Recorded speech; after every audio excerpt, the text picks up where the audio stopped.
Bonjour à tous. Eh bien, écoutez, je suis ravi de vous présenter ce live ce soir sur le thème de la reconnaissance faciale et des usages de l'intelligence artificielle. C'est en effet un thème que l'on voit apparaître de manière récurrente dans les différents médias et toujours cette ambivalence entre envie d'avoir ces usages-là, envie d'avoir plus de sécurité, mais également certaines craintes que peuvent partager les Français au quotidien. Et donc une question de que faisons-nous en France par rapport aux autres pays, en Asie, en Amérique? Comment est-ce qu'on va s'emparer de ce sujet? Comment est-ce qu'on va pouvoir le réguler? Quelles sont réellement les nouveautés et les attentes que l'on peut porter? Et pour débattre de ces sujets-là, écoutez, j'ai le plaisir d'accueillir ce soir avec moi Didier Bécher, donc vice-président de la commission parlementaire aux choix technologiques et scientifiques, et Gaël Silman, président de l'Institut de sondage Odoxa, qui a effectivement fait un travail de fond aujourd'hui pour recueillir l'opinion des Français. Et chose intéressante, on a pu le comparer par rapport à une enquête similaire qui était faite il y a à peu près 12 mois. Et donc, on a quelques tendances à partager ce soir. Et j'espère qu'on pourra en tirer, sinon quelques conclusions, au moins quelques éclairages sur ce sujet. Pour commencer, peut-être passer la parole à Gaël qui pourra nous donner le point de vue global de ce que pensent les Français sur ce thème. Et pour commencer, peut-être un rappel de la méthode employée pour ce sondage. Tout à fait. C'est vrai que, il a dit, la question de la reconnaissance faciale est un sujet récurrent. On réalise de nombreuses enquêtes et études à Odoxa, souvent s'élucent d'ailleurs sur ces questions d'innovation, et on se rend compte que c'est quelque chose qui, parfois comme un fantasme, revient de manière récurrente. Donc on a souhaité sonder les Français sur le sujet pour vous, et nous avons interrogé à la toute fin du mois d'avril dernier, les 28 et 29 avril, un échantillon représentatif de 1000 Français pour leur poser des questions sur le sujet. Et ce qui est intéressant, c'est qu'on dispose d'un avant-après sur un certain nombre de dimensions. Est-ce que le confinement a changé la donne, a modifié les perceptions qu'avait le grand public ou pas sur ces questions de reconnaissance faciale? Alors on va voir ça ensemble, et à chaque fois, une fois que je vous aurai donné quelques éléments sur les chiffres du sondage, eh bien, on pourra échanger et puis creuser, analyser, mesurer si ces perceptions du grand public, elles sont fondées ou pas, est-ce que ça peut évoquer. D'abord, lorsqu'on parle de reconnaissance faciale, la première chose que ça évoque aux Français, c'est le thème de la surveillance. Ça, c'est quelque chose de majeur qui ressort très nettement à 51%. Et ensuite, les thèmes liés à la sécurité et à l'identité, puis technologie, intelligence artificielle, innovation, et alors très peu, et ça c'est intéressant de le noter, très peu l'idée de crainte. Ce qu'on remarque aussi, c'est quand on regarde la comparaison sur un an, eh bien on se rend compte que l'idée de mieux surveiller est quelque chose qui progresse, alors c'était déjà à un niveau élevé, alors que l'idée de l'identité, qui était surtout comme ça, qui était utilisée la reconnaissance faciale, est quelque chose qui est un petit peu en retrait. Et puis alors les idées de crainte, ou les idées purement factuelles d'innovation, par exemple, ce qui est un fait, sont des éléments qui ressortent au second plan. Mais en priorité, cette question de la surveillance, avec en filigrane celle de la sécurité. Alors, en effet, on rebond, je te rejoins Gaël. Il y a cette notion aussi d'intelligence artificielle qui est bien corrélée maintenant à la reconnaissance faciale. Ça n'était pas trop il y a 12 mois, donc les Français associent mieux, mais on verra quand même qu'il y a toujours un certain flou autour de ce que sont ces technologies. Ce qu'on peut dire aussi, peut-être pour éclairer la suite du débat, quand on parle de reconnaissance faciale dans les textes de loi, ou en tout cas pour la CNIL, il faut bien distinguer deux thèmes, l'authentification de l'identification. Donc c'est une petite particularité. Authentifier, ça veut dire je reconnais l'identité d'une personne, typiquement par rapport à un passeport, une puce, on reconnaît que l'image qu'on a en face de soi correspond à celle qui est intégrée dans la puce. À ne pas confondre avec l'identité, c'est-à-dire reconnaître une personne et son identité dans une foule, par exemple, où là c'est beaucoup plus intrusif. Donc il y a bien ces distinctions-là, et effectivement derrière la surveillance, s'assurer que ce terme n'est pas compris de manière trop péjorative par les Français, mais comme le terme crainte n'a pas l'air trop exprimé dans cette question-là, on peut en effet peut-être en tirer première conclusion, c'est que les Français ont un a priori assez favorable de cette technologie. Tout à fait, on va le voir aussi ensuite. Alors, moi, je veux bien revenir sur crainte parce que c'est un élément assez intéressant du travail que je mène maintenant depuis 2 ans avec l'Office sur En fait, moi, je ne m'intéresse pas tellement au sujet technologique. Je pars du principe qu'une technologie, à un moment donné, elle va toujours évoluer. Il y a des ingénieurs extrêmement intelligents qui vont être capables de faire évoluer cette technologie ou en tout cas de trouver une solution pour que ça fonctionne. Je m'intéresse aux usages. Et le fait de voir la baisse par rapport, d'une année sur l'autre sur la crainte montre bien en fait que l'usage de la reconnaissance faciale, et en particulier déverrouiller son téléphone avec la reconnaissance faciale, se connecter à sa banque ou plein d'autres applications, montre bien en fait que on rentre dans la vie des Français et on rentre par le biais des usages. Et c'est tout ce travail qu'on mène à l'Assemblée nationale, en tout cas moi c'est ça qui m'a conduit à déposer un texte de loi sur le sujet et qui me conduit à dire qu'il faut expérimenter le sujet, parce que quand on rentre par les usages, très souvent on en oublie le sujet technologique, la crainte sur les données personnelles. Là on parle de données biométriques, hein, donc c'est vraiment les données les plus sensibles, les plus personnelles, avec probablement une analyse de sang, d'ADN, qu'on peut comparer, parce qu'il y en a qui s'amusent à faire des analyses ADN et qui ne se rendent pas compte qu'ils donnent leurs données ADN à des sociétés étrangères. C'est vraiment la donnée la plus précieuse qu'on peut avoir. Donc on voit bien que l'usage en fait, est en train de prendre le dessus, et quand l'usage prend le dessus, on peut ne plus avoir, parfois ne plus avoir un comportement rationnel par rapport à une technologie, et d'où l'idée de légiférer à un moment donné sur ce sujet-là pour s'assurer qu'on expérimente un peu plus loin avec des données scientifiques et une méthode scientifique en tout cas pour avancer. Alors si on regarde la suite de l'enquête, on va avoir un slot de deux questions de sondage posées aux Français. Une sur la justification d'un certain nombre d'usages avec l'utilisation de la reconnaissance faciale. Et on se rend compte qu'on a deux grandes catégories d'usages qui sont perçus comme étant plus ou moins justifiés en ce qui concerne la reconnaissance faciale. D'abord, tout ce qui est question de sécurité et de surveillance, notamment surveillance des foules, des lieux publics, des aéroports. Rappelons qu'on se situe dans un contexte non seulement Covid, avec d'ailleurs, vous voyez, une progression en un an, hein, des éléments qui permettent de protéger la santé de tous en ayant un peu plus d'informations précises sur chacun, mais il y a aussi la question du terrorisme, parce qu'on a vécu dans la période récente des attentats terroristes qui ont aussi renforcé ce sentiment que tout ce qui pouvait contribuer à aider à mieux surveiller, à accorder plus de sécurité aux citoyens, était quelque chose de positif. Et donc 82% des Français nous disent, dans ces domaines-là, sécurité et surveillance, c'est justifié. Un autre domaine, c'est celui que vous évoquiez il y a un instant, c'est-à-dire l'expérience utilisateur. Et ça, c'est vrai que c'est imparable à partir du moment où les usages se sont répandus dans ce qu'il y a de plus quotidien. Eh bien, pourquoi pas, ça s'impose. Il y a aussi les questions liées dans la même veine aux moyens d'utilisation en remplacement du mot de passe ou des badges, le fameux téléphone qui permet, ou mon ordinateur d'ailleurs, qui permet de se déverrouiller en reconnaissance faciale. Et puis, il y a des usages pour lesquels ça paraît moins indispensable, moins justifié. Ça ne veut pas dire qu'on est contre. Ça veut simplement dire que ça paraît moins indispensable.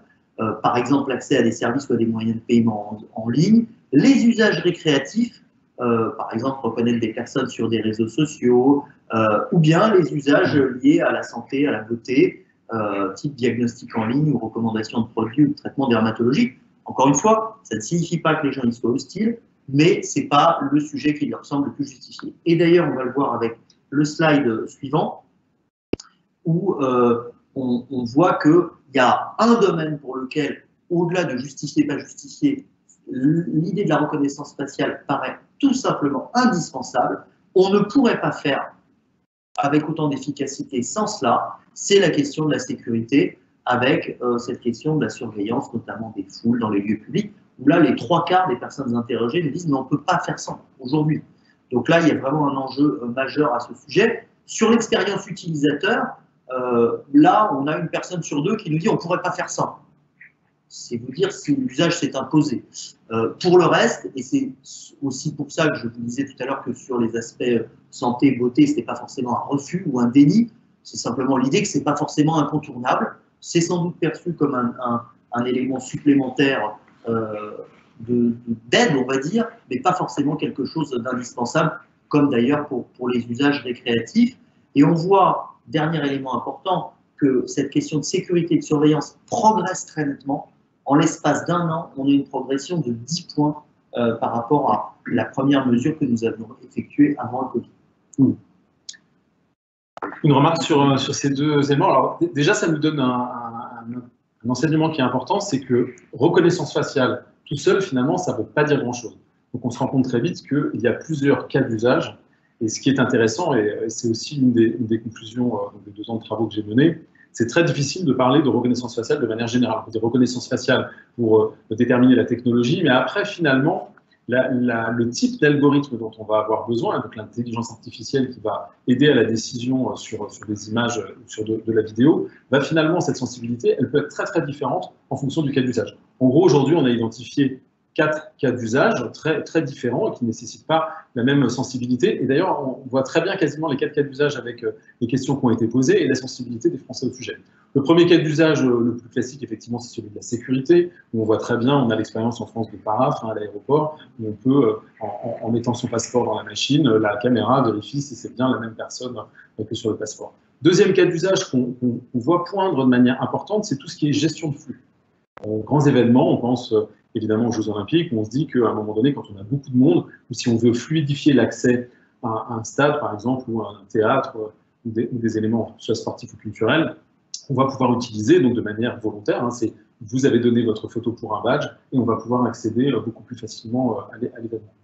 Troisième cas d'usage, et c'est souvent celui, en tout cas dans toutes les auditions que j'ai menées, dans toutes les études que j'ai pu lire, qui est le plus polémique, c'est le cas d'usage marketing, dans lequel peut-être on peut ranger le récréatif et santé-beauté. Donc c'est typiquement toutes les expérimentations qui ont eu lieu sur gros monsieur, gros menu. Vous rentrez dans un restaurant, on vous identifie par rapport à votre morphologie et on va spontanément vous proposer une réduction sur un menu beaucoup plus gros, peut-être un menu XXL, là où il y a des menus standards. Vous rentrez dans un magasin qui vend des produits de beauté, vieux monsieur, crème anti-rides. Donc la sollicitation. Et alors, quand on discute avec les gens de ça, on vous parle des spams en email. C'est-à-dire que ça rappelle en fait, des choses qu'on n'a pas su maîtriser à un moment donné, toute cette publicité qu'on reçoit par email, et où on se dit, avec la reconnaissance faciale, si on ne fait pas attention très en amont, c'est-à-dire ça pose toujours la question de est-ce qu'il y a un consentement éclairé de ce qui est en train de se passer? Si vous avez dit à votre marque fétiche de produits de beauté que vous acceptiez la recommandation, pas de problème pour avoir une recommandation de morphologie. Par contre, vous ne voulez pas être envahi sans avoir donné votre consentement, et encore une fois, on revient à cette notion d'utilisation des données personnelles et dans quelle mesure on a bien donné son consentement sur ces sujets. Je rebondis un peu sur ce sujet, effectivement, sur les moyens d'authentification, c'est quelque chose qui se démocratise beaucoup. On ne s'en rend peut-être pas compte, mais il y a aujourd'hui beaucoup d'innovations, des boîtiers notamment Intel sur une nouvelle technologie pour la domotique. Donc bientôt, on n'aura plus notre trousseau de clés pour ouvrir nos portes à notre domicile, on pourra tout simplement désactiver, les enclencher juste par reconnaissance faciale. Se pose la question pour l'accès au lycée aussi, pour reconnaître les lycéens, les collégiens, et permettre un accès sans le badge à l'entrée. Reste à savoir d'un point de vue éthique si on veut effectivement que des personnes mineures soient là aussi catégorisées et reconnues. Ça pose peut-être d'autres débats d'encadrement, toujours. Et puis finalement, peut-être que se limiter à la reconnaissance faciale, si c'est bien encadré, c'est peut-être un moindre mal. J'ai en tête par là que derrière se cachent d'autres moyens d'authentifier une personne, d'autres données biométriques qui peuvent être utilisées. Il y a beaucoup aujourd'hui de recherches, d'axes de recherche, par exemple, sur le comportement, sur la démarche, sur la voix, qui permettent aussi d'authentifier une personne de manière à peu près certaine. Et là, on peut se dire que ça pourrait devenir vraiment intrusif. C'est au-delà du faciès, de l'apparence, de l'âge. Il y a aussi notre comportement, notre niveau de stress qui peut se ressentir dans la voix, notre état tout simplement de bien-être.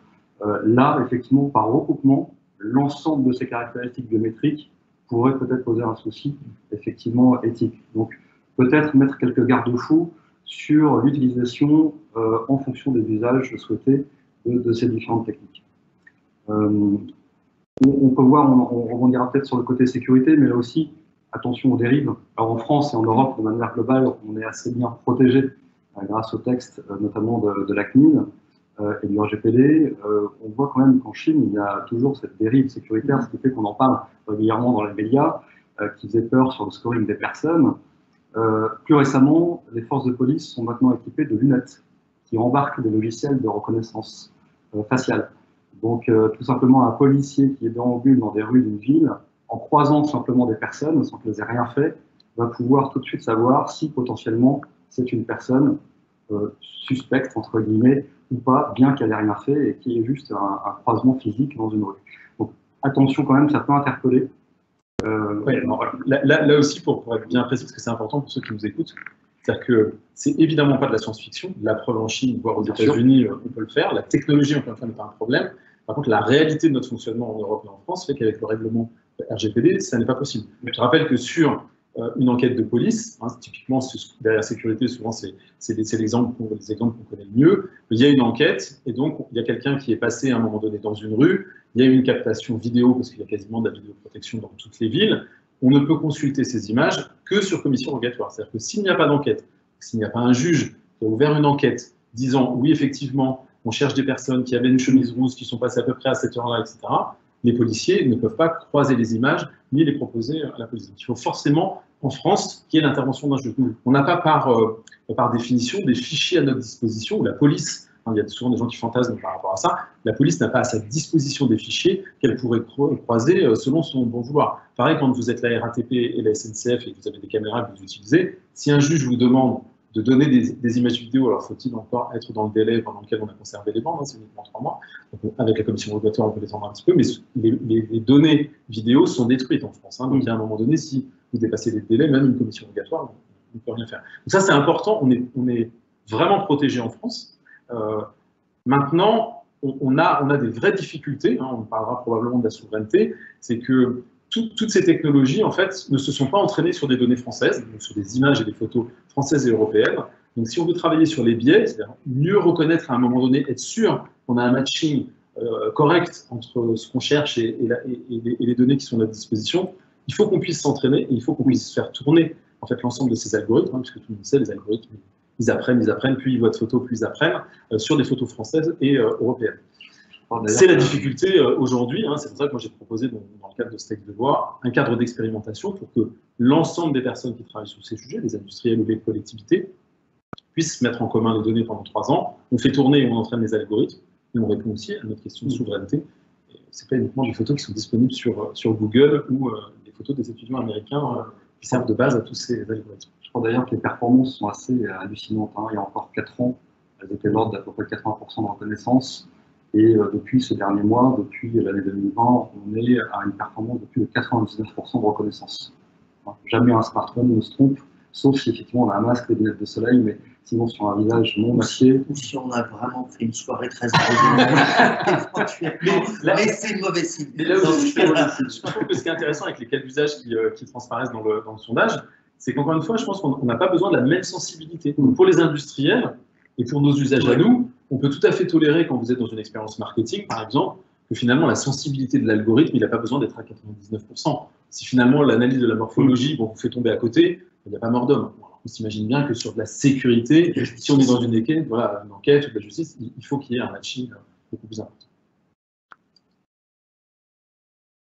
Alors, le problème, c'est qu'on interroge les Français et ils sont obligés de se projeter, de se poser des questions sur ces questions de reconnaissance faciale, mais dans le fond, ils s'estiment, et là votre rôle et celui des politiques et celui des médias va être très important, ils s'estiment globalement mal informés aujourd'hui sur l'utilisation de leurs données par les technologies de reconnaissance faciale. Ils sont un peu dans le schwarz, ils ne savent pas trop ce qui est fait de tout ça, et on a les 3/4 des Français quand même qui se disent mal informés, et autant on a vu des tas d'évolutions en 1 an sur la meilleure connaissance de certains usages, sur l'importance qu'on accorde, notamment, je le disais tout à l'heure, sur les usages liés à la sécurité, par exemple. Autant le niveau d'information, lui, n'a pas évolué, et même, alors on est dans les marges statistiques des sondages à la limite, mais on a même progressé de 3 points dans la mésinformation. Cela dit, je précise quand même que plus un sujet prend de l'acuité aux yeux des gens, plus leur niveau d'exigence augmente par rapport à ce qu'ils estiment être leur bon niveau d'information. Et donc, il est possible que, même en informant de mieux en mieux les gens, ils soient de plus en plus nombreux à se sentir mal informés, tout simplement parce que le sujet leur semble d'importance. Ça, c'est un élément clé aussi. On est sur un sujet, donc on est sur des usages, et on est sur un sujet qui potentiellement peut modifier la société que nous avons aujourd'hui ou la société que nous allons léguer à nos enfants. Donc il y a une réflexion en fait très éthique sur les sujets de la reconnaissance faciale. Et c'est pour ça que là aussi, alors moi je me suis beaucoup basé sur le travail qu'on a fait dans le cadre des lois de bioéthique, où il y a tout un processus qui avait été prévu par la loi avant de redémarrer, de faire des évolutions. En fait, on va consulter en fait un panel de Français pour savoir comment ils perçoivent les sujets. Sur la reconnaissance faciale, c'est la même chose. Dans le texte que j'ai déposé, vous avez à la fois un cadre expérimental qui est créé pour travailler tout ce que nous disions juste avant, mais en même temps et en parallèle, la création de la consultation citoyenne. Donc, consultation citoyenne au sens état généraux, donc au sens légal du terme, c'est-à-dire la possibilité de faire une consultation en ligne, via Internet, une consultation physique, des réunions physiques qui ont lieu partout en France, et des Français tirés au sort qui vont donner leur avis sur les sujets. Quand on dit tirés au sort, ça veut dire aussi des Français qui travaillent pendant plusieurs semaines avec des spécialistes d'un sujet pour être parfaitement informés et pouvoir donner un avis éclairé. Si on veut à un moment donné définir ces fameuses lignes rouges, on entend beaucoup parler au niveau européen de définir des lignes rouges, qu'est-ce qu'on voudrait faire ou qu'est-ce qu'on ne voudrait pas faire avec la reconnaissance faciale. C'est très compliqué de demander au législateur de définir lui-même qu'est-ce qu'une ligne rouge. Par contre, il peut le faire s'il s'appuie sur une expérimentation avec des scientifiques et sur une consultation citoyenne, où on a demandé aux Français exactement ce qu'ils en pensaient, selon les cas d'usage dont on a parlé juste avant, encore une fois, pas un avis sur la reconnaissance faciale de manière générale, mais probablement qu'on verrait que les Français seraient tout à fait prêts à avancer sur des sujets liés à la sécurité, à la justice, peut-être beaucoup moins sur des applications marketing. Et on voit bien là l'enchaîner pour tous les industriels. C'est-à-dire que si à un moment donné, une des lignes rouges qui est définie en France, c'est pas d'utilisation pour des raisons marketing, probablement, je pense à des grands supermarchés ou à des marques, de grandes marques, ça peut être de cosmétiques ou d'autres, qui peut-être ont avancé certainement, mais je le sais pour en avoir rencontré un certain nombre sur ces sujets-là, se verraient freiner sur le développement de certaines applications. Donc c'est important de le savoir à un moment. Peut-être juste une chose. Là, c'est très intéressant parce que vous évoquez le mode de co-construction incontournable aujourd'hui, notamment à travers des processus citoyens, et c'est important de le rappeler, en prenant au sort des gens, des vrais gens, pour pas que ce soit uniquement une affaire d'experts, et en leur amenant un certain niveau de compétence. Mais ce n'est pas tout à fait le problème qui est posé ici, qui est celui de l'information du grand public. Et ça voudra dire qu'il faudra probablement ensuite une étape qui sera une étape d'information de tout le monde. Parce que les personnes tirées, elles vont être informées, bien sûr. Ce qui compte, c'est comment, une fois que des décisions sont prises, mettre en place des process pour informer très largement la population qui ne l'est pas. Il ne faut pas être défaitiste, il y a quand même 3% de personnes qui se disent bien informées. Ils se disent très bien informés. Très bien informés. 1, 2, 3, on est 3, voilà. Et encore, je ne sais pas. Non, mais je trouve que c'est assez intéressant, et puis ça montre non seulement qu'il y a de l'intérêt, mais comme on le disait précédemment, aujourd'hui, c'est surtout le thème de la sécurité qui ressort. Mais comment ça fonctionne? Quelles sont les limites? Quels sont les risques? Est-ce qu'il y a des risques ou est-ce qu'il n'y a pas de risques? Je pense que c'est là-dessus que les Français ont besoin d'un éclairage. Et c'est juste de la pédagogie. Et là, c'est peut-être aussi un devoir des médias de donner les bonnes informations et de ne pas relier uniquement ce qui est anxiogène par rapport à la sécurité ou aux choses qu'on peut constater en Chine ou ailleurs. Mais bon, c'est vraiment de la pédagogie. Là aussi, sur la pédagogie, il y a un exemple très simple. Moi, je prends toujours le même par rapport aux États-Unis. Aux États-Unis, quand vous passez votre permis de conduire à 15 ans, votre photo de permis de conduire est aspirée par l'État fédéral. On ne vous demande pas votre avis. La photo est aspirée. Et ensuite, en découlent toutes les utilisations avec ces photos qui sont à disposition. En Europe et en France, ça n'existe pas. Personne ne peut aspirer votre photo. Seul l'État dispose de votre photo pour les cartes d'identité. Et bien entendu, ces fichiers ne sont absolument pas croisés. Donc il faut toujours se mettre en perspective. En Europe, avec le règlement RGPD, on est protégé. Mais attention, ce n'est pas parce qu'on est protégé qu'il faut rester immobile par rapport à l'ensemble de ces sujets. Or, aujourd'hui, on peut avoir une petite tendance à rester immobile sur le sujet et donc ne pas répondre à la question de la souveraineté. On voit après, on en parlera tout à l'heure. Et il faut être capable, un pays comme la France ou à l'échelle européenne, c'est quand même des sujets européens, il faut qu'on soit capable de maîtriser nous-mêmes cette technologie. Alors, on rebond sur les États-Unis. Je crois qu'effectivement, il y a quelques États qui font un retour arrière sur la reconnaissance faciale. Peu, mais il y en a, dont la Californie, qui ont interdit ces usages-là aujourd'hui pour la surveillance des foules et des populations. Toutefois, il y a quand même 45 États qui, pour eux, ne demandent aucun opt-in aux personnes. C'est-à-dire que la reconnaissance faciale est appliquée et les données, pour le coup, peuvent être utilisées à différentes fins sans avoir d'autorisation, sans consentement. Donc, effectivement, il y a un énorme décalage entre ces usages-là et ce qu'on constate aujourd'hui dans le pays. Alors, les risques, puisque vous l'évoquez l'un et l'autre, c'est souvent ce à quoi on pense quand on parle de reconnaissance faciale, c'est ce qui est souvent mis en avant par les médias. Avec l'exemple chinois notamment, c'est souvent fait. Les risques, les Français, on l'a vu tout à l'heure, c'est pas forcément ce à quoi ils pensent en premier. Mais ils ont conscience qu'il existe des risques, et quand on regarde la liste des risques qu'ils sont capables de nous citer, on leur proposait de nous donner 2 réponses possibles, eh ben, ils en entrevoient de très nombreux. Le premier risque qu'ils perçoivent, c'est un risque de piratage des données. Il y a un deuxième risque, c'est ce qu'on se disait il y a un instant, sur le manque de transparence concernant les données et leur stockage, les usages qui seraient faits de ce qu'ils auront retransmis. 2 risques qui sont en progression depuis 1 an d'ailleurs. Il y a le risque de surveillance de masse des individus. Là, pour le coup, c'est un risque qui est perçu, mais qui a plutôt tendance à baisser au fil du temps, et notamment depuis 1 an. Il y a le risque d'avoir un facteur cliquet, un effet cliquet. On ne pourra plus jamais procéder autrement, on ne pourra plus revenir en arrière. Et il y a un risque qui sort en dernier, et ça c'est peut-être intéressant, c'est le risque de discrimination. Alors, c'est une hypothèse, donc je peux dire une grosse bêtise, puisque je n'ai pas les explications qu'ont donné les gens de la raison pour laquelle ils citent aussi peu le risque de discrimination, mais on sait que les Français sont un peuple très féru de justice et d'équité, qui sont très sourcilleux sur ce point-là, et qui sont très à la pointe sur les questions de discrimination. C'est vraiment quelque chose qui les scandalise. Mais en même temps, ils ont plutôt le sentiment qu'au niveau de l'État, et gouvernement quel qu'il soit, on est attentif à cela. Donc peut-être est-ce la raison pour laquelle le risque de discrimination ressort assez peu, alors que, par exemple, ils sont convaincus, et les chiffres le montrent, qu'il existe des exclusions à l'embauche quand on a la mauvaise couleur, ou si on habite le mauvais département. Ils en sont conscients, il n'y a aucun souci là-dessus. Mais sans doute se disent-ils qu'ils font confiance à leur gouvernement sur ce point. C'est la seule raison pour laquelle c'est la seule explication que je vois pour voir apparaître à un niveau si faible les craintes concernant les risques de discrimination. Mais globalement, l'ensemble des risques afférents possibles concernant la reconnaissance faciale sont bien perçus par les Français et sont très nombreux à les citer, puisque le total, évidemment, excède bien largement 100%, puisqu'il pouvait donner plusieurs réponses possibles.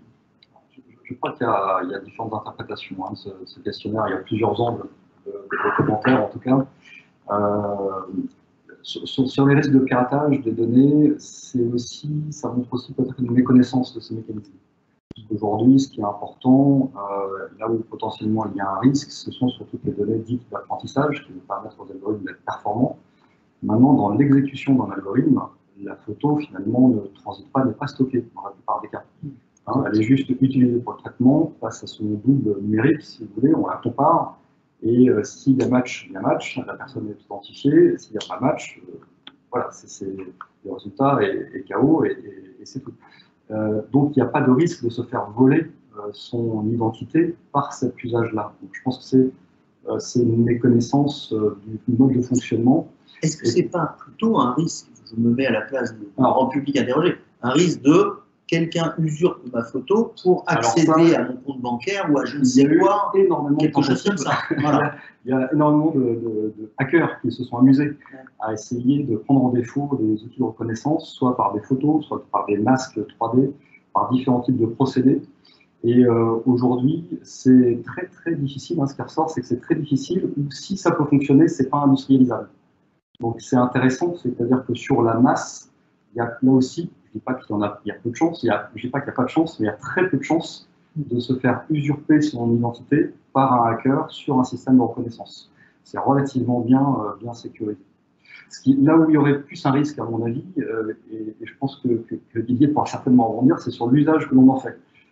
Typiquement, la reconnaissance, c'est quelque chose d'intéressant. La reconnaissance des émotions, des données biométriques, on en parlait tout à l'heure. On y a consacré un article assez récemment sur la discrimination à l'embauche, par exemple, comme on fait de plus en plus d'entretiens de manière dématérialisée par des canaux digitalisés. Il y a de plus en plus d'algorithmes qui vont post-traiter ces entretiens d'embauche pour donner une recommandation d'embauche ou un KO. Ça, c'est plus gênant. C'est-à-dire, quel est l'usage qu'on va faire de ces bandes vidéo, quel est l'usage qu'on va faire de ces reconnaissances d'émotions pour une finalité. Finalement, on se moquait un petit peu de la Chine sur le scoring, on disait qu'il ne faut surtout pas y aller, mais finalement, en Europe, ces usages de recommandations à l'embauche arrivent. Donc là, il faut peut-être mettre des garde-fous sur cette finalité qu'on veut avoir à partir de ces données-là, de ces traitements-là, plutôt que sur la fonctionnalité elle-même de reconnaissance qui finalement, somme toute, assez basique. Ça rejoint, juste sur ce point-là, ça rejoint une question d'éthique, évidemment. C'est pour ça que dans tous les travaux qui sont faits actuellement, et on retrouve ça aussi dans le texte que j'ai déposé, se pose la question de l'audit. C'est-à-dire que si vous voulez garantir la transparence et l'éthique à un moment donné, il faut être en capacité de proposer un audit des algorithmes. Donc on a commencé à travailler avec la FNOR, pour ne pas les citer, pour que des professionnels de l'audit industriel, donc c'est le métier de se dire j'audite des processus pour m'assurer qu'effectivement la fabrication est correcte, se sont penchés maintenant donc, sur les algorithmes et se rendent bien compte qu'il va être nécessaire à un moment donné de dire si vous utilisez telle entreprise qui utilise tel algorithme, il a bien été audité et il répond bien à des critères de transparence et d'éthique qui ont été définis au préalable. Donc ça, c'est des choses sur lesquelles on peut très concrètement avancer. Enfin, quand je dis la FNOR, pour avoir le travail qu'ils ont fait, il y a effectivement des éléments probants et qui peuvent, à un moment donné, répondre à ces risques que les Français peuvent percevoir. Je crois d'ailleurs qu'il y a une question spécifique sur le sujet. Et sur l'audit après, deux choses peut-être comme ça rapidement. Risque de discrimination, moi je pense que ça renvoie aussi à ce qu'on disait tout à l'heure, c'est-à-dire que si on ne fait pas tourner les algorithmes sur des photos françaises, on augmente le risque de discrimination, parce que les photos Google, on sait qu'elles sont particulièrement investies de manière disproportionnée par des hommes blancs, donc on trouve moins de femmes, on trouve moins de noirs, etc. Donc le risque de discrimination, si on n'entraîne pas l'algorithme, il est réel. Et ça renvoie aux études et aux questions qui ont été posées aussi sur l'identité numérique. Et quand on pose la question aux Français, qui est en meilleure position pour garantir votre identité numérique, dans 82% des cas, je crois, si je ne dis pas de bêtises, la réponse est l'État. Donc c'est tout le travail qui a été fait sur Alicem, par exemple, et où il y a toujours une alternative, parce que la question est posée aussi là. Donc tout le travail qu'on fait, en tout cas en France et en Europe, il est systématiquement proposé une alternative. On parlait de gestion de flux tout à l'heure. Si vous n'avez pas donné votre photo de manière volontaire, on ne vous obligera jamais, en tout cas en l'état actuel de ce que nous voulons faire et dans la philosophie dans laquelle nous travaillons avec le gouvernement et la majorité, c'est systématiquement une alternative humaine. Il y aura toujours quelqu'un, c'était le cas d'Alicem, c'est-à-dire que si vous refusez la reconnaissance faciale pour garantir votre identité numérique, vous pouvez aller à la mairie, rencontrer un agent municipal qui va certifier que c'est bien vous et donc certifier votre identité numérique. Alors justement, on y vient, on a interrogé les Français sur l'idée d'une commission qui réunirait des experts et des citoyens pour définir un cadre d'utilisation des technologies de reconnaissance faciale, et on a voulu savoir, vous l'évoquiez tout à l'heure, si c'était quelque chose qui leur semblait nécessaire. Bon, on peut être rassuré, il n'y a pas de doute, pour les 3/4 de nos concitoyens, 77%, ils nous disent que oui, c'est tout à fait nécessaire, ou c'est quelque chose de plutôt nécessaire, en tout cas, il faut en passer par là, et donc par cette commission. Vous l'aviez évoqué, mais peut-être que ça...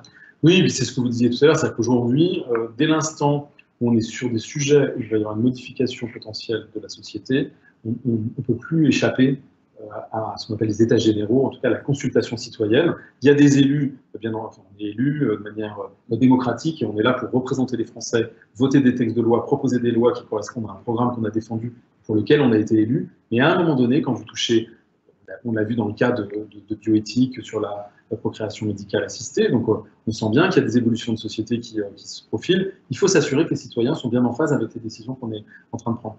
On écoute les médecins, mais on écoute aussi les Français. On a trouvé l'équilibre en fait, pour avancer correctement sur bioéthique. On l'a vu sur la Convention citoyenne. Voilà. Vous avez des éléments qui sont poussés, mais il y a aussi qu'est-ce que veulent les Français. Et donc comment, à un moment donné, entre là où on en est industriellement et politiquement, comment on peut coller avec une demande des Français. J'y reviens parce qu'en tant que sondeur, on travaille aussi sur ces sujets. C'est pas un sondage. C'est-à-dire que c'est important de le dire. L'avantage du sondage, c'est qu'il mesure scientifiquement ce que pensent les gens sur un sujet auquel ils ont déjà pensé. Mais c'est pas quelque chose, c'est pas un arbitrage qu'on peut leur demander de faire sur un sujet technique auquel ils n'y connaissent rien.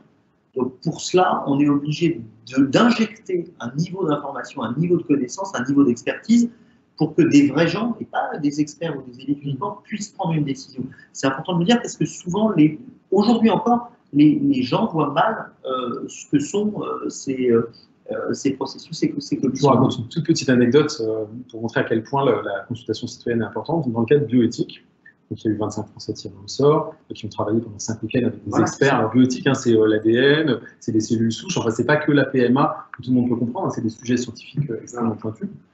Et on leur a demandé, donc à la fin de ce travail-là, ils se sont positionnés sur les différents axes sur lesquels il fallait travailler, et ils devaient, en fait, ils avaient la possibilité de faire un classement, en fait, sur les thèmes qui leur semblaient, eux, prioritaires dans les sujets de bioéthique. Le thème numéro 1 qu'ils ont décidé, donc les 25 Français tirés au sort, c'est la fin de vie.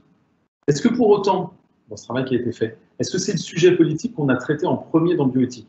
Non, puisque dans le cadre strictement politique de la campagne d'Emmanuel Macron, il n'avait jamais été dit qu'on avancerait sur le sujet de la fin de vie, donc le suicide assisté ou de la fin de vie libre dont on parle actuellement. Donc on a gardé le sujet, donc qui montrait que les Français, une fois informés sur le sujet, étaient tout à fait prêts à avancer sur des sujets, pas forcément dans l'ordre politique qu'on avait retenu. Comme la PMA était un engagement politique qu'avait pris Emmanuel Macron, on a traité la PMA, et donc si vous suivez l'actualité, il y a aussi des sujets sur la fin de vie. Donc encore une fois, quand on est informé et qu'on est en capacité de comprendre les enjeux scientifiques et technologiques qu'il y a derrière, parce que parle de fin de vie, il faut quand même comprendre un peu comment ça se passe, quelles sont les différentes méthodes qui sont utilisées. Vous pouvez faire des choix qui peuvent être différents des choix politiques. C'est exactement, ça rebondit un petit peu sur le manque de compréhension du sujet, par un manque de communication qu'on voyait il y a quelques questions. Effectivement, cette convention citoyenne permettrait de vulgariser certainement le sujet pour les Français, de donner des orientations et peut-être de faire avancer le débat public du coup, de manière un peu plus rapide. Donc c'est quelque chose d'assez intéressant et rassurant, le fait qu'il y ait comme ça un oui massif sur cette demande d'avoir une convention citoyenne sur ce sujet. Peut-être avancer à la question suivante. Alors là, vous l'aviez évoqué aussi il y a un instant, la question de l'audit. Vous en avez dit un mot tout à l'heure, effectivement, donc l'audit, c'est-à-dire le fait d'analyser de faire analyser les algorithmes de reconnaissance faciale par des experts pour assurer la transparence et l'éthique dans l'usage de la reconnaissance faciale. Cet audit, on a interrogé les Français là aussi sur le sujet, et c'est aussi quelque chose qui leur semble absolument indispensable. Vous avez 64%, les 2/3 de nos concitoyens, qui s'y déclarent favorables. Là aussi, ça renvoie à des sujets que vous connaissez bien. Oui, puis pour légiférer, si vous voulez, on parle souvent de l'État pour les éléments de sécurité, bon, ok, très bien, mais on voit bien que la reconnaissance faciale, finalement, c'est quelque chose qu'on va retrouver très facilement dans toutes les collectivités locales. Vous êtes un maire aujourd'hui, vous avez mis des éléments de sécurité dans votre programme, vous avez probablement déployé vos prédécesseurs des éléments de vidéoprotection, et puis tout d'un coup, on s'est rendu compte que, ah bah oui, si on y met de l'intelligence artificielle, on va pouvoir faire de la vidéo-verbalisation. Puis là, quand vous parlez avec les habitants, vous commencez à avoir une distorsion, c'est-à-dire que les gens ils disent « Ah bah oui, mais alors je ne comprends pas, quand on fait de la vidéo-verbalisation, on arrive à me coller une amende, par contre, on n'est pas capable de retrouver la personne qui vient de me cambrioler chez moi, alors que la caméra, elle est au même endroit. » Donc, si on veut aider les collectivités locales, c'est un exemple, il y en a plein d'autres, mais si on veut aider les collectivités locales à choisir le bon logiciel ou le bon intégrateur, parce que souvent, la reconnaissance faciale, c'est plutôt des intégrateurs, il n'y a pas forcément un logiciel sur étagère qui existe. Si on veut les aider, en fait, dans toutes les solutions qui existent, on pourrait, avec le système d'audit, dire telle entreprise utilise tel algorithme qui effectivement a été audité, a bien tourné sur des photos françaises ou européennes, a bien respecté les règles de destruction des données au bout d'un certain nombre de temps, se soumet à cet audit régulièrement pour montrer les pratiques de l'entreprise, etc., etc. Et ça, c'est des éléments concrets qui sont apparus pour la première fois dans le rapport sur l'intelligence artificielle de Cédric Villani, et qui sont prêts. Encore une fois, je citais la FNOR, il y a d'autres entreprises qui sont capables de faire ça. On est en capacité aujourd'hui d'auditer les algorithmes, et ce serait un très grand pas des entreprises qui travaillent dans ce domaine-là de commencer à jouer le jeu de l'audit pour montrer qu'ils sont transparents et qu'ils veulent bien montrer patte blanche sur les algorithmes qu'ils utilisent. Comme le dit Didier, effectivement, ce qui est intéressant, c'est la capacité d'audit de la chaîne de traitement.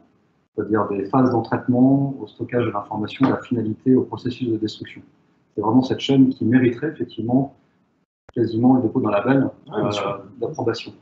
L'interprétabilité de l'algorithme, c'est encore un autre sujet.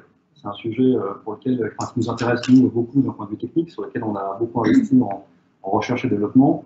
Et là, effectivement, là où on arrive bien à interpréter l'intelligence artificielle, à savoir pourquoi un algorithme a réagi de telle ou telle manière, quelle a été l'influence des variables sur son point de décision ou sur sa prédiction, ce sont des algorithmes relativement simples de machine learning. Dès lors qu'on va utiliser des réseaux de neurones, du deep learning, c'est beaucoup plus complexe d'arriver à prouver un fonctionnement et avoir une vraie interprétabilité de résultats. Donc, face à ce constat, effectivement, là où il faut se prémunir, c'est bien qu'on puisse expliquer la chaîne globale de traitement, les phases d'apprentissage, le traitement lui-même, la finalité, tout le processus de gestion de la donnée, en fait. C'est le cycle de vie qu'il faut appréhender dans son ensemble. Pour pouvoir répondre à ces questions-là, effectivement, de transparence globale de l'ensemble du traitement et pas se focaliser uniquement sur les modèles mathématiques sous-jacents. C'est vraiment important de comprendre ça.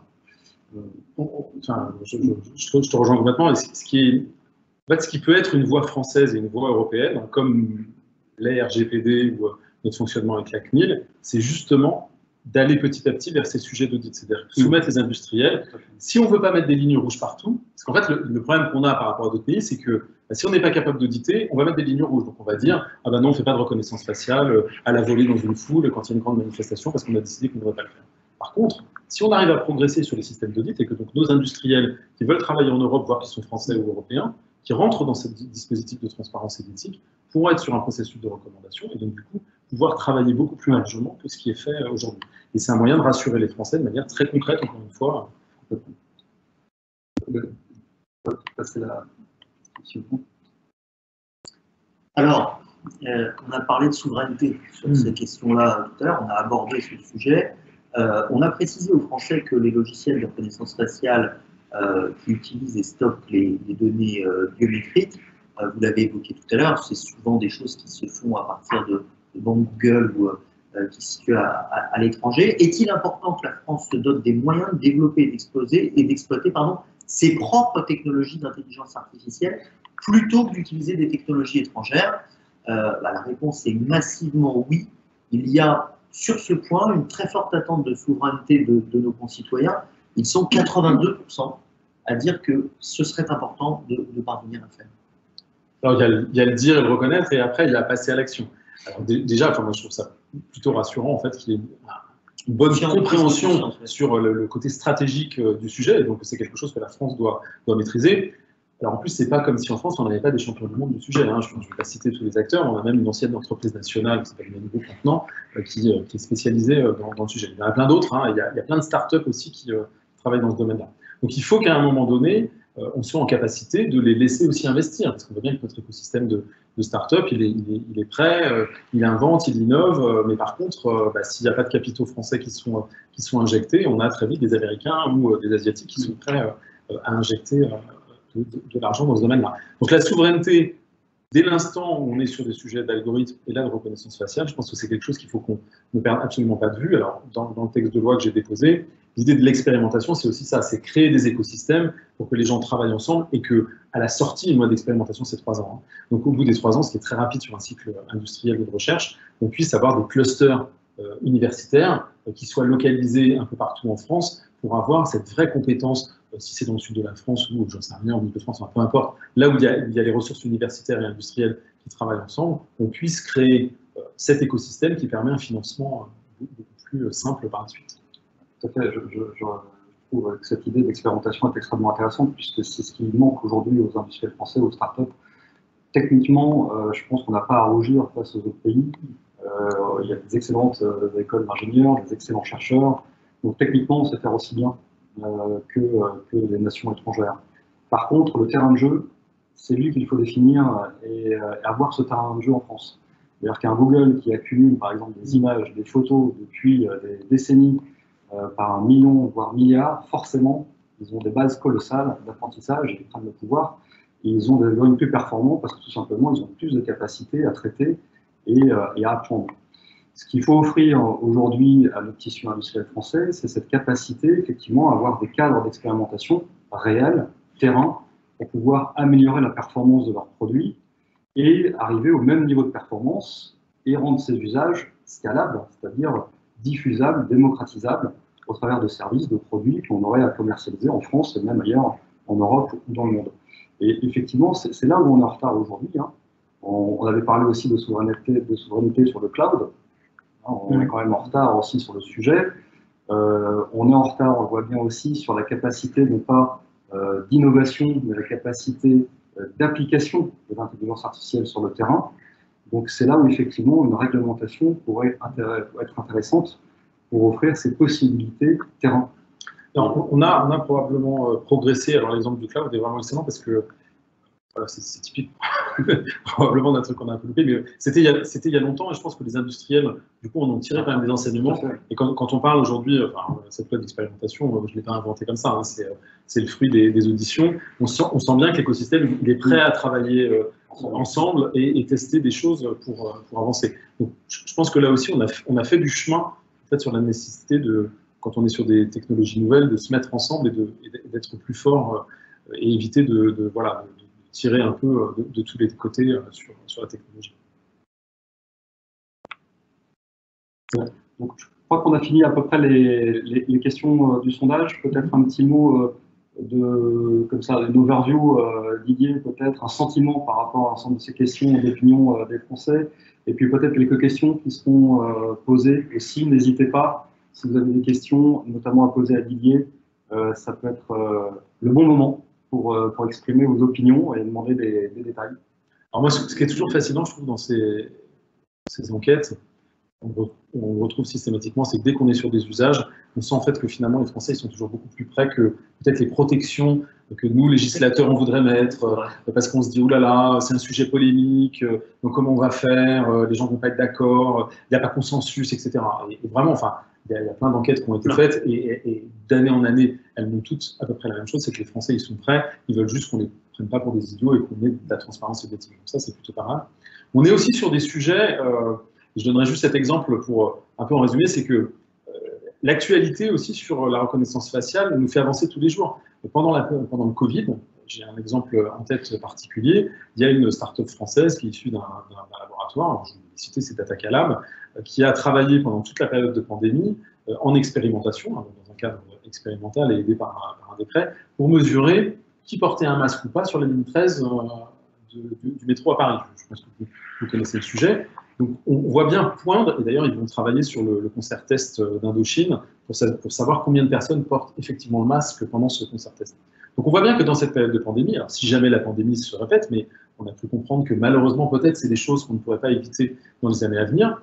Si vous êtes un grand centre commercial, si vous êtes un grand centre culturel ou un grand centre sportif, quelle alternative à fermer ou pas? Peut-être qu'utiliser des technologies, alors c'est des technologies de reconnaissance faciale, c'est pas complètement de la reconnaissance faciale puisque c'est la recherche du masque qui est utilisée, sera peut-être un élément que vous pourriez utiliser pour dire, ben non, moi je n'ai pas besoin de fermer parce que j'utilise un algorithme qui me permet de mesurer qu'effectivement j'ai bien, admettons qu'on ait mis une jauge où il faut que 90% des gens portent le masque, ben, tant que vous avez 90%, vous pouvez rester ouvert. Pensez à la RATP qui a utilisé ce système-là, vous connaissez la ligne 13 qui est très utilisée, qui transporte beaucoup de travailleurs qui vont dans le centre de Paris.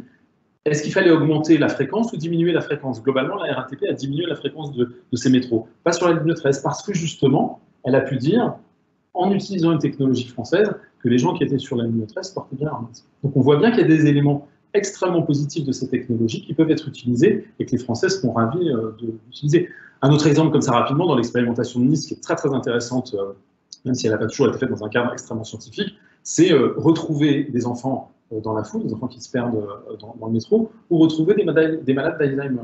Si vous donnez de manière volontaire votre photo, parce que votre parent commence à être atteint d'Alzheimer et qu'il vit seul dans une ville et que vous n'êtes pas en proximité, vous donnez volontairement la photo de votre père ou de votre mère à la collectivité qui gère ce sujet-là, la personne se perd, la photo étant stockée, vous pouvez retrouver très facilement. Là, encore une fois, on revient à la sensibilité de l'algorithme.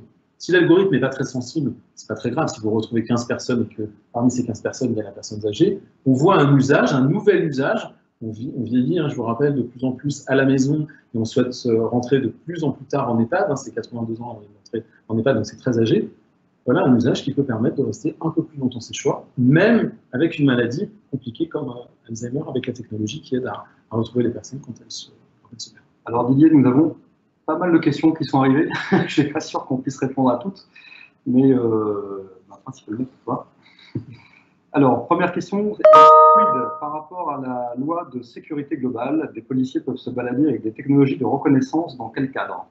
Alors ça, typiquement, ça n'existe pas. Voilà ce qui est de l'ordre... Une bonne information. Voilà, c'est de l'ordre du fantasme. C'est-à-dire que dans la loi sécurité globale, d'ailleurs, moi je fais partie des quelques députés qui se sont battus pour qu'il n'y ait pas d'éléments de reconnaissance faciale dans ce texte. Parce que si on aborde la reconnaissance faciale que sous l'angle sécuritaire, on n'ira pas très loin. Donc, moi je suis pour qu'on ouvre tous les usages et puis après on verra les sujets de sécurité.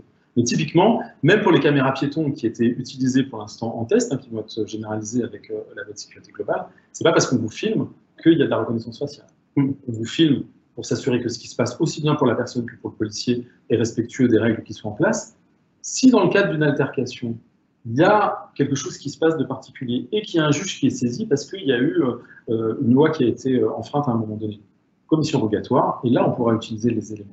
Mais encore une fois, c'est exclusivement dans le cadre de la demande d'un juge qu'on peut aller regarder des images ou des vidéos. Sinon, elles sont détruites, elles ne sont pas utilisées. Donc, pas de logiciel de reconnaissance embarqué, contrairement à nos amis asiatiques qui, eux, ont embarqué cette technologie en temps réel dans des lunettes. Autre question, quelle est notre maturité en France par rapport à nos voisins européens sur ce sujet? Est-ce qu'il y a des échanges? Est-ce qu'il y a des consensus? Est-ce qu'il y a... Oui, alors il y a quelque chose qui s'appelle la DG Connect au niveau européen, donc qui travaille sur ces sujets depuis très longtemps, puis il y a eu une accélération avec les nouveaux élus qui sont arrivés à la Commission. En France, on a quand même les champions du sujet. Donc on a un écosystème industriel qui connaît très bien le sujet, qui est mature depuis longtemps. On citait plein, Thales, Immédia, il y a une groupe dont je parlais tout à l'heure, sûrement plein d'autres, des intégrateurs comme Vinci ou autres, qui peuvent être amenés à le faire. L'aéroport de Paris est très intéressé par ces sujets, SNCF, la RATP. Donc l'écosystème, il est présent, et on essaye, en tout cas, quand on a travaillé sur ce texte, enfin moi, avant de le déposer, j'ai eu une approche aussi transparente avec l'Europe, parce que je me dis qu'une méthodologie, c'est quelque chose qui est beaucoup plus réplicable qu'une loi. Sous-entendu, on pourrait très bien se mettre d'accord au niveau européen que pour avancer sur la reconnaissance faciale, il faut que chaque pays, suivant sa législation, mette en place une expérimentation et une consultation citoyenne. Expérimentation et consultation citoyenne, c'est quelque chose que tout le monde comprend. Après, comment on fait une expérimentation dans un pays, suivant les lois du pays? Comment on fait une consultation citoyenne suivant les lois du pays? Ça appartient à chaque pays. Mais le principe, ce serait que pour définir ces lignes rouges, on s'appuie sur un écosystème d'industriels, d'universitaires, de scientifiques, d'associations de défense des familles, des spécialistes des sujets, qu'on met ensemble pour réfléchir, et on en déduit les lignes rouges en fonction de ces éléments-là. Ce qui montre bien que d'ailleurs, suivant les cas d'usage, les lignes rouges pourraient être un petit peu différentes d'un pays à l'autre. Sur la maturité, juste, parce que sur la maturité, on peut aussi s'interroger sur la maturité des opinions publiques. On a plusieurs fois, d'ailleurs, avec Saïbus, sondé au niveau européen et regardé sur tout, alors pas uniquement sur la reconnaissance faciale, sonder les différents peuples d'Europe, les 5 grands pays européens, et on se rend compte que sur les questions d'innovation, sur les questions digitales, sur les questions liées par exemple à la reconnaissance faciale, les Français ne sont pas en retard, c'est ce que vous disiez tout à l'heure, on a plutôt le sentiment qu'ils sont prêts à aller beaucoup plus vite et beaucoup plus loin que ce que parfois les hommes politiques ou l'hyperstructure, les médias imaginent ce qu'ils imaginent qu'ils accepteront. Alors une petite question, Didier, qui a déjà été évoquée tout à l'heure, mais vraiment pour repréciser en quelques mots le cadre d'expérimentation qui est proposé aujourd'hui au sein de l'Office parlementaire d'exploitation. Alors le texte, donc la proposition de loi, elle définit un cadre expérimental selon ce qui est prévu dans la Constitution. C'est quelque chose qui est très borné. Donc une loi d'expérimentation, c'est quelque chose qui est borné dans le temps. C'est obligatoire par la Constitution. Donc là, ce serait 3 ans. On doit dire avec qui on travaille. Donc ça aussi, ça doit être précisé très précisément. Donc dans le texte, il est décrit un écosystème industriel, un écosystème scientifique, un écosystème associatif. Donc il est même beaucoup plus précis que ce que je suis en train de dire. Et on doit dire dans quelle région on fait les expérimentations. C'est-à-dire qu'on ne peut pas prendre, par exemple, la France comme terrain expérimental. Ce serait par définition pas une expérimentation. Donc dans le texte, c'est très précis. On dit la région Île-de-France et la région Sud. Alors pourquoi j'ai choisi ces 2 régions-là? Déjà, c'est par le travail d'édition, mais tout simplement parce que si on prend la région Île-de-France, on voit bien qu'avec les Jeux Olympiques et la Coupe du Monde de rugby, on aurait probablement là un terrain d'expérimentation très intéressant avec des grands événements internationaux, la complexité du noyau de transport en Île-de-France, et puis la région Sud, parce que effectivement avec Marseille, Nice, il y a là des collectivités qui ont fait des expérimentations très intéressantes qui peuvent bénéficier au plus grand nombre par la suite. Donc vraiment, une loi d'expérimentation, c'est prévu dans la Constitution, c'est un article précis de la Constitution, et c'est très borné dans le temps. Par exemple, toutes les données qui sont utilisées dans une expérimentation disparaissent et sont détruites. Donc aucun des éléments qui seraient utilisés ne pourrait ensuite être retrouvé par la suite. Alors, une question qui est tout à fait liée à ce cadre d'expérimentation, est-ce que l'État s'est doté d'une cellule d'intelligence artificielle qui puise des compétences dans des sociétés privées ou de recherche, par exemple? Alors, puiser, c'est un bien gros mot. Déjà, il y a un préfet qui est dédié à l'intelligence artificielle, donc c'est un vrai sujet qui est géré au niveau de l'État depuis pas mal de temps. Il y a eu plusieurs rapports, il y a eu le renouveau modèle avant, il y en a un nouveau maintenant. Enfin, il y a une vraie conscience entre les ministères d'utiliser, de travailler ensemble, que ce soit à l'intérieur, le numérique, ou même les collectivités territoriales sur ces sujets. Oui, c'est certain. Maintenant, il faut aussi que ceux qui ont envie de progresser, qui ont envie de faire des expériences, puissent être embarqués dans l'aventure. Moi, je trouve, enfin, voilà, une collectivité comme le Sud, qui a envie de travailler sur le sujet, embarquons-les et profitons du fait qu'ils ont envie de faire des choses et profitons de leur maturité sur le sujet. Alors, je rebondis puisqu'il y a aussi une question sur le positionnement de Saegus sur ces sujets. Donc, effectivement, chez Saegus, nous disposons d'experts sur ces sujets, donc sur ces processus bout en bout, notamment d'auditabilité des processus d'intelligence artificielle et de reconnaissance faciale. Et nous travaillons d'ailleurs avec les instances publiques, notamment le ministère de l'Intérieur, sur ces sujets, pas forcément de reconnaissance faciale, mais en tout cas d'intégration des usages de l'IA. Donc il y a bien effectivement des synergies entre sociétés privées et instances effectivement étatiques. Ce qu'on peut dire aussi sur ce point, c'est que c'est une des toutes premières fois en fait, où on a utilisé une espèce de structure hybride de réflexion. C'est-à-dire que sous l'impulsion du World Economic Forum, donc ils ont un laboratoire d'intelligence artificielle dans le World Economic Forum. Et en fait, ils ont agrégé des personnes, un peu de manière, au début, c'était un peu qui avait envie de venir, et spontanément, en fait, on s'est retrouvés, donc c'est avec eux qu'on a défini les fameux 4 cas d'usage, et en fait, on s'est retrouvés spontanément avec des industriels, des universitaires, il y avait des politiques. C'est la première fois qu'il y avait un groupe de travail où il y avait des politiques, des industriels et des universitaires qui réfléchissaient complètement jusqu'au bout à un sujet qui les a amenés à définir les 4 cas d'usage qu'on a retenus pour le texte de loi. Donc ça, c'est assez hybride comme manière de fonctionner. Alors, on a encore deux questions. Je pense qu'on peut les prendre dans le temps qui nous reste, mais pas très loin de l'échéance de 19h qu'on va essayer de respecter. Alors, on avait une question un petit peu plus pointue sur le consentement, notamment sur l'authentification. Alors, je lis la question. Du point de vue authentification et sécurité, il est essentiel de différencier reconnaissance faciale et consentement. Effectivement, c'est un sujet qu'on a abordé. Le fait qu'un appareil reconnaisse quelqu'un ne veut pas dire que la personne donne sa validation pour l'action de l'appareil en question. Effectivement, ça peut être un risque. Est-ce qu'il y a un autre facteur d'authentification à coupler, justement pour se prémunir de ces risques éventuels? Et ça fait partie du débat. Comment, alors le droit à l'oubli, moi j'en parle dans le texte, il faut qu'à un moment donné, quand on parle de tous ces sujets-là, il y ait un droit à l'oubli qui soit décrété, c'est-à-dire que vous puissiez appuyer quelque part sur un bouton, enfin, je le dis comme ça, mais ça serait plus compliqué que ça, pour faire disparaître l'ensemble des données. Ce sont vos données biométriques qui vous appartiennent personnellement, donc il faut qu'à tout moment, vous puissiez les faire disparaître. Donc ça, c'est un vrai sujet à poser dans le cadre expérimental, parce que là, c'est plus philosophique dans la manière de le poser. Il y a déjà, ça rejoint aussi la publicité, c'est-à-dire que, prenons le pass Navigo, par exemple, qui est quelque chose qui est très connu. Beaucoup de gens vous disent « Ah oui, mais alors moi, le pass Navigo, en fait, on peut tracer tout ce que j'ai fait, d'où je suis parti, où est-ce que je suis arrivé. » Mais combien de Franciliens, aujourd'hui, savent qu'il existe un pass Navigo anonyme? Donc, encore une fois, by design, enfin, par définition, par construction, avec le règlement RGPD, avec les recommandations de la CNIL, on doit avoir la possibilité de s'extraire de l'ensemble de ces dispositifs qui utilisent des données personnelles. L'exemple du pass Navigo nous fait penser que pour la reconnaissance faciale, si vous n'avez pas donné votre consentement, on ne pourrait pas utiliser du coup votre visage. Les expérimentations qui ont été faites sur la gestion de flux, donc en Allemagne et en Angleterre principalement dans les gares et dans les aéroports, vous étiez prévenu que si vous passiez dans la zone, cette zone-là, vous participiez à une expérimentation de reconnaissance faciale. Si vous ne souhaitiez pas participer à cette expérimentation, vous utilisiez une autre fibre. Donc c'est des choses qu'on sait tout à fait faire, et encore une fois, qui sont très constitutives de ce que j'appelle la voie française et la voie européenne.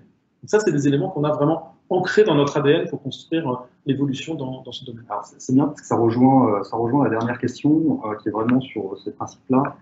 Le projet de règlement européen sur l'intelligence artificielle publié le 21 avril dernier prévoit d'interdire la technologie de surveillance real-time dans les lieux publics par la police. Est-ce compatible avec un usage de la reconnaissance faciale pour la surveillance de grands événements, par exemple? Oui, parce que, encore une fois, tout dépend. Un événement culturel ou un événement sportif, vous pouvez avoir donné un consentement préalable. Vous achetez un billet. On peut très bien, quand vous achetez le billet, vous demandez est-ce que vous voulez bénéficier d'une expérience premium ou pas dans cet événement, pour la gestion de flux ou pour la sécurité. Si vous refusez, vous ne serez pas matché à aucun moment. Si vous l'acceptez, vous avez une expérience utilisateur qui est tout à fait différente. Et encore une fois, on vous pose la question au préalable. On ne fait pas ce qui est souvent, alors là c'est moins pour le culturel mais plus pour le sportif, c'est est-ce qu'on expérimenterait, par exemple dans le cadre des Jeux Olympiques, de croiser le fichier des hooligans avec un dispositif de reconnaissance faciale. Moi, je n'ai pas la réponse, enfin, j'ai un avis personnel, mais bon, Sophie, je ne me personnel. Mais par contre, dans un cadre expérimental, peut-être que ça fait partie des choses qu'il faudrait pouvoir tester, c'est-à-dire avant-après. Si un événement où on a croisé le fichier, les Anglais font ça, hein, ils le font. Est-ce qu'on a obtenu une meilleure sécurité, moins de problèmes, et donc est-ce que c'est acceptable ou pas? Moi, je ne veux pas avoir l'idée avant d'avoir testé et d'avoir essayé. C'est ça l'idée d'une loi d'expérimentation, c'est les Jeux Olympiques et la Coupe du Monde de rugby, ça nous donne quand même un terrain quasiment, enfin plus que réel hein, pour tester ces choses-là. Regardons qu'est-ce qui se passe après, est-ce qu'on a progressé en matière de sécurité si on fait. Puis bien différencier les différents usages, effectivement, savoir si c'est juste, si le masque est bien porté, par exemple, sur un événement sportif. Oui, c'est pas la même chose que d'aller rechercher les gens, les fauteurs de troubles. Exactement. Mais là aussi, on peut aller, enfin, je prends l'exemple des Anglais qui est, je trouve, très malin. C'est-à-dire qu'à Londres, vous avez un système de vidéoprotection qui est effrayant, je le qualifie comme ça à titre personnel, qui n'est pas du tout autant déployé dans les grandes villes françaises. Comme ils avaient un problème avec la reconnaissance faciale, ils ont décidé que pour les grands événements, ils n'utilisaient pas le système de vidéoprotection déjà installé, mais qu'ils étaient en capacité d'avoir des dispositifs mobiles, que ce soit pour une manifestation au sens je manifeste contre, que pour un événement sportif ou culturel. Donc ils ont la capacité de poser un système de vidéo qui est démontable après l'événement. Donc là aussi, pour rassurer la population de dire, ça n'est pas le même dispositif que la vidéoprotection du quotidien qu'on utilise. Là, c'est vraiment parce qu'il va y avoir des manifestations, parce qu'on sait qu'il y a des black blocs, on va utiliser un système de vidéoprotection avec de la reconnaissance faciale uniquement pour retrouver les black blocs. Et ensuite, on démonte le système. Donc il n'y a pas de risque à un moment donné de porosité entre les données. Les Anglais l'ont expérimenté. Encore une fois, il faut que nous, en France, on puisse expérimenter ce type de dispositif avant de décider est-ce que oui ou non on veut utiliser ce type de dispositif. En tout cas, moi, c'est ce que je recommande et c'est ce qui ressort de 2 ans d'audition, hein, plus d'une centaine d'heures d'audition d'industriels, d'universitaires, d'associations, etc. Donc c'est ça qui ressort des données. Très bien.